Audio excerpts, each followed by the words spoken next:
My name is Johnny Wesley Bowens. I was born June 2nd, 1946 in Jacksonville, Florida. And even though I spent in Jacksonville maybe 3 years until my mother and father moved down to the Miami area. And there's a small enclave west of Miami called Hialeah. That's when segregation was still, so this was a segregated section of Hialeah. And Hialeah is noted for the race court. So from a family of nine, 4 brothers, 3 brothers, and 5 sisters. And I'm in the middle. And again, we grew up, we talk about 1946, in which our society practiced legal segregation, which means that segregated housing, segregated schools, places that you could not utilize, restaurant, because he had sign that says no coloreds. So in every area, all sort of as much as humanly possible, legal segregation prevented African American people from interacting with the white community, except in employment opportunities. But employment opportunities mean that you was just a job that was off limits were supervisory, managerial. So you was a worker. So those were the relationships. So just going to work with that kind of environment, which is all science. So you know your place. You knew if you wanted to drink water, it has colored and whites. And even though if you look down where the source of the water came from, it came from the same source and it branched off. So again, that someone had to take a detailed, explicit process of how we're going to physically segregate the races. And I was a part of that. And well, a part of that in terms of acquiescing to it, and not knowing that there was knowing there were some differences, but didn't challenge it. Again, a mother and father. Again, father stopped school at the age of 3. Mother stopped at the age of, 3rd grade at least. Mother stopped at the 10th grade. And again, 9 children. And moving down to Miami, Florida, that my mother did day work. My father did manual labor, wherever he could find work to support his family. Again, going to segregated school, even though there was disadvantages in terms of not having the same quality of books, not having the same other kind of program that you saw that white students had, but also we had teachers who were concerned, who made sure that the work that we were given, that we concentrated and we did the work. I remember my 6th grade teacher, Ms. Arnold. She gave me a math problem, like six times what is 6 times 4, is 24. And I said that easy answer. And she said, "No, Johnny, that's not the right answer. Go back and get the right answer." And I did it again. I say, "It's 24. No, that's not the right answer. Go back and do it again." And I started questioning whether or not, is that the right answer? And what she was doing, she said, if you know that this is the right answer, you stick to your guns. And that was a lesson that have carried me throughout my life in terms of if you know that you're right and you believe that you're right, don't let anyone convince you that you're wrong. So going through elementary school, which is again all segregated, I was a advanced student, being that the information came very easily to me. I was gifted. It wasn't as if we use that term now, but I can see looking back, I was a gifted student in all subjects. And also what made me a different person, not only I was gifted academically, I also was gifted athletically. So when you mix those two together, you didn't have to, some issues that athlete had to deal with, I didn't have to deal with because of my academic areas. Again, graduating from elementary school, attending a junior high, Again, we was bused because in that high little area, that the only segregated school was a black school, but the junior high school was in another African American community called Liberty City, which is about 15 miles away. So we was bused every morning to junior high school, and then from graduating from junior high to high school, which was Miami Northwestern, which is about 2 miles away. Again, these are experiences in terms of that one does not look at in terms of whether or not you're given a deficit, because our teacher was concerned and they made sure that you did the work. So I think because of my academic abilities, I was put in advanced programs. 10th grade, I was taking trigonometry, calculus, and that came easy to me. But I couldn't take advantage of my athletic ability because of just the distance. The school didn't provide transportation for practice. So you had to take that last bus going back to your home, which was right after school closes, and you had to provide your own transportation if you wanted to participate in athletic sports. And that became cumbersome in that regard. Both my mother and father had jobs, so they couldn't provide that transportation. Graduating again from high school, knowing that based on our family's situation, I had planned on going to a Dade County Community College because it was affordable and so forth, until one of my counselors said, well, I'd like to recommend you for a scholarship to Dillard, which is in New Orleans. And I say, Dillard, yes. So that gave me opportunity to go to a four-year historical black college and university, still all black. So again, and did well academically, did well athletically, participated in track. So everything really came athletically as well as academic came easy. Did well, finished in 4 years. And then I was approached as to what I wanted to do with my degree. I majored in sociology with a minor in history. And what can I do with that? And my sociology professor said one of the up and coming fields that need people who have a sociological background and so forth is urban planning, city planning. And there was only two colleges in the country that had a master's program in urban planning. That was University of Pittsburgh and the University of Arizona. And that wasn't too big of a selection. University of Pittsburgh, cold. University of Arizona, hot, because I'm used to hot and humid climate.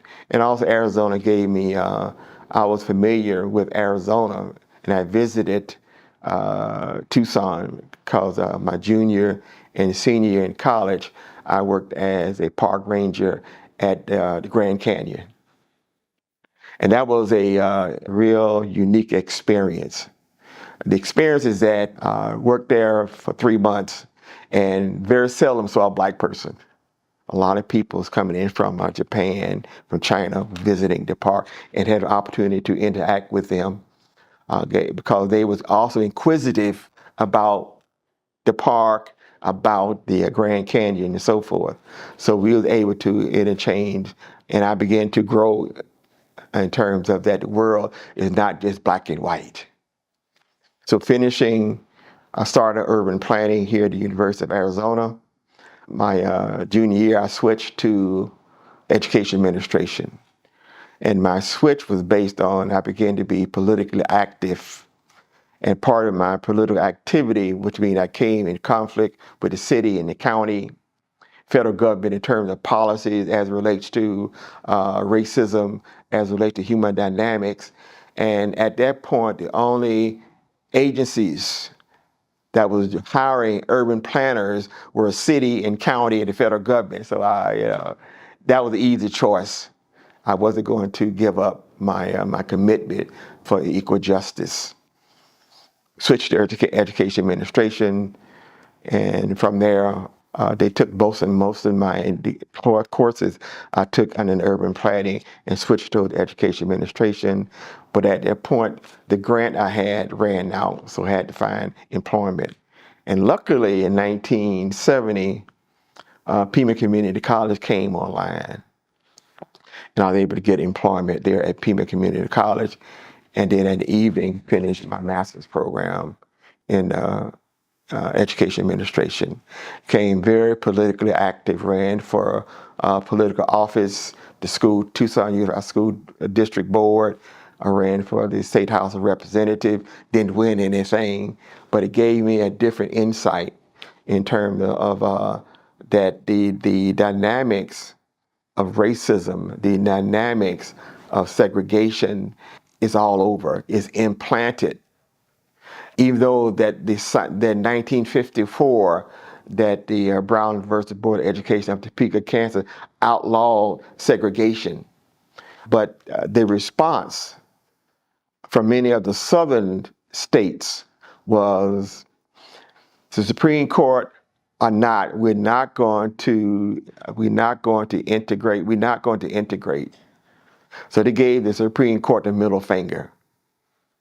So again, I graduated from Miami Northwestern in 1964. Supreme Court ruling was 1955. In that time period, segregation was still the law of the land in many of the southern states. Miami school system then began the process of desegregation until 1966. And that's when my younger brothers and sisters was able to go to a segregated school. Again, what impact did segregation have on the individual? One of those is that you didn't have any social interaction with white folks. Besides not a social conversation, but it could be a work conversation. So I didn't have opportunity to sit next to a white person in a education setting until graduate school. I'm age here at university, age of 21. You know, I didn't have a social conversation with a white person until the age of 21. I didn't have until the age of 21 someone I would say is a friend other than African American. And that's what segregation did, is that it not only impact the African American community, but what also we don't realize, it also impact the white community too. It didn't give them the opportunity to interact with people based on their humanity, not based on the color of their skin. So this is what the environment I grew up in, became very, very active in local politics here in Tucson, got married in 1971, still married to the same lady. We'll be celebrating November 26, 52 years of marriage, you know, and and it's something that you have to constantly work on. You have to constantly work on, and out of that was produced 3 boys and 10 grandkids. You know, and again, my still commitment is because the system of racism have not disappeared. It has changed its focus. When we look at it in terms of systemic racism, and people don't understand what systemic racism means, which means that you can't go around and find a sign that says no coloreds. You can't find a sign that says this neighborhood is only for whites only, but those results are still the same.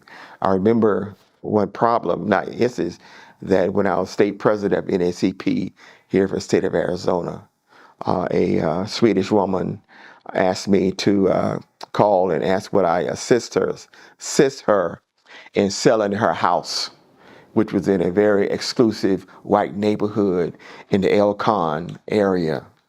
And I would say, well, what are you selling for? Well, she said, well, I'm selling for $400,000. I said, first, I I don't interact with people in that age, in that income category, but I asked specifically, why are you asking for the NAACP to help you? She said, well, when I told my neighbors that I got along well with, that I was going back to Sweden, and I was putting my house under for sale, and they said, "We're sorry to see you leave, but will you please do not sell your house to an African American person?" And this was again 1980s. So systemic racism takes that kind of form. It takes the form in terms of realtors not showing African American prospective buyers certain homes in certain neighborhoods, or it takes the form of oh, this house have already been sold. And we did some investigation in terms of that. We had a black couple go in, and they was told either the house was rented or it's been sold. And an hour later, we have a white couple, that same a realtor. Oh yeah, it's available. So this has systemic racism that you don't know unless you investigate. Again, that is a part of what's my experience growing up in Tucson, and systemic racism not just a part of Arizona. It's a part of the United States. When I say, even though I was born in the South, but my designation of the South is everything that's south of the Canadian border have the same degree in terms of systemic racism that is practiced, some more obvious than others, but it's still getting the same victims, both white as well as black. These are just a lot of experiences I had, and I've learned in terms of judging people, not necessarily, Dr. King said, not necessarily by the color of their skin, but also by their actions. What they say, not what they do. And I've lived by that. And I've accumulated a lot of friends everywhere because I judge people based on their humanity. You know, you can easily, out front, you make a decision. We make visual decision whether this person belongs to what racial group. But you immediately, once you make that decision, then you immediately transition into that person's humanity. And then you make your judgment based on what that person's views are, politically or whatever, whether or not you consider that person a friend or a foe, not based on what they look like, but based on what their political and other kind of ideas. So I've been able to learn that very, very quickly. Not very quick, but learn that. And I'm always in a learning mode. And I tell my students the same thing, is that I don't believe in the adage that says you can't teach an old dog new tricks. I say is that everyone has the ability and the capacity to learn and to grow and to change. That only stops when someone says, "Here lies." Anything short of that, there's opportunities. There's opportunities for growth. Now, but a couple of weeks ago, turned 77, and I'm still growing and changing and open to change. And I think that is the ability and the capacity of every person to learn from your experiences.